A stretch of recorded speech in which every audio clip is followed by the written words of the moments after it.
Hola, muy buenas con todos. En orden para asignar costos indirectos de fabricación o costos fijos, debemos pasar por el catálogo de cuentas, el cual está integrado a los costos indirectos de fabricación ya mencionados y también al libro diario en el segmento de contabilidad general.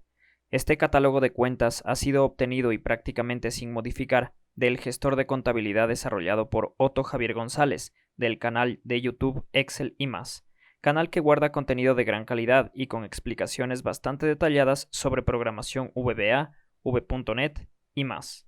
Dicho esto, nos vamos al segmento Plan de cuentas, Catálogo de cuentas.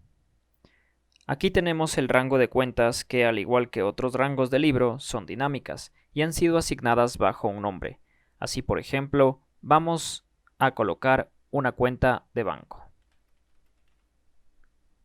Bien, le colocamos Banco de Machala.